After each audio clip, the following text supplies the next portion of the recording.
All right, so the next thing I am going to do is demonstrate how to print with ink on your carved printing plate.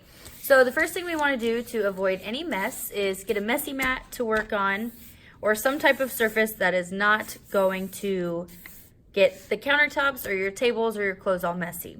Always wear an apron while you're printmaking and while you are printing with ink, and we'll get started. So I'm just going to move this messy mat out of the way a little bit so that way it's not distracting with this color chart up here.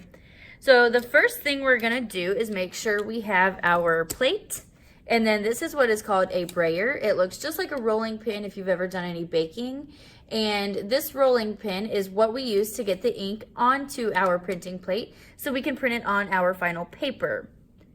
So I actually have my ink already squeezed out, and so I'm going to get my brayer in this ink. I'm just going to start rolling it out. I want to make sure my brayer is entirely covered with my ink. If there's any spots that have black, that means I have not inked it up yet. So roll your brayer. If you keep doing this and nothing's changing and you still have areas where there's just black, you need to make sure you lift up the brayer off of the ink plate and then keep pushing it back down. So you want to make sure it gets that full rotation and that roll and the ink is all over the whole plate.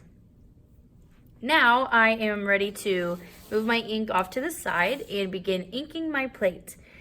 I want to kind of hold down a corner just because this will kind of move and get away from me a little bit. So I'm just going to hold down the corner and then I'm going to roll the ink onto my plate. As you can see, the lines that I drew while I was carving my plate are not filling with ink. They're deep enough that ink is not getting in the cracks, which is good. I'm going to get a little bit more ink because my brayer is starting to run out a little bit. And I'm just going to go all the way to the edge where I was holding it down. Try to just hold a tiny little corner if you can. Get that plate nice and covered. And then move your brayer off to the side. Put it back on your ink tray. Just like this, so it's out of the way. It doesn't roll off. It doesn't get on your clothes or the floor. And then bring your plate back. And then you will need the paper you're printing on. I'm going to print on black because I think it's going to make this hot pink pop really nicely. And you'll need an extra piece of paper. This will be your rubbing paper. So I want to make sure I carefully from the sides pick up my plate without getting the ink off of the top. So I don't want to grab from the top.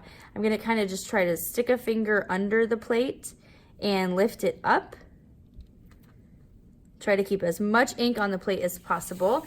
And I'm going to move my messy mat out of the way and then very carefully, just edge to edge, just like you would hold a photograph, I'm going to grab my plate and then I want to try to line it up evenly on my paper. So I've got this nice, clean, even border. And I let go of it and I leave it there. Then I take my other piece of paper. This is my rubbing paper. And I'm just going to put it over the top. And then this is where I push down. And this kind of helps to keep from getting my hands all covered in ink. I am rubbing this plate. You can feel the difference when the plate is not under your paper. So right along here, I'm not going to feel it. But if I scoot over, I kind of feel this ridge. Now I'm on top of my plate. If you need to check it, you can kind of lift up. But if you're rubbing over here, you're not going to get anywhere because there's no ink right there. The plate's not there. So move your hand over to where you can actually feel the plate. I feel the corner here and I feel the corner here. So I'm going to rub my hand all along the back of this paper. Again, this is just to make sure all of the ink is getting from the plate onto the black paper underneath. And I rub this on there really well. And then I take this off. I move it out of the way. This has a little bit of ink left over from where I had some on my plate. That was just an accident. So you're going to move that paper out of the way, and then you're going to hold down the paper that you have made your print on. This is now officially your print. And then you're going to very carefully peel back your plate. Be gentle with them because they're very fragile and they can break. And then I peel that off. And then all of the line work that I detailed in pencil on my plate has now become a carving.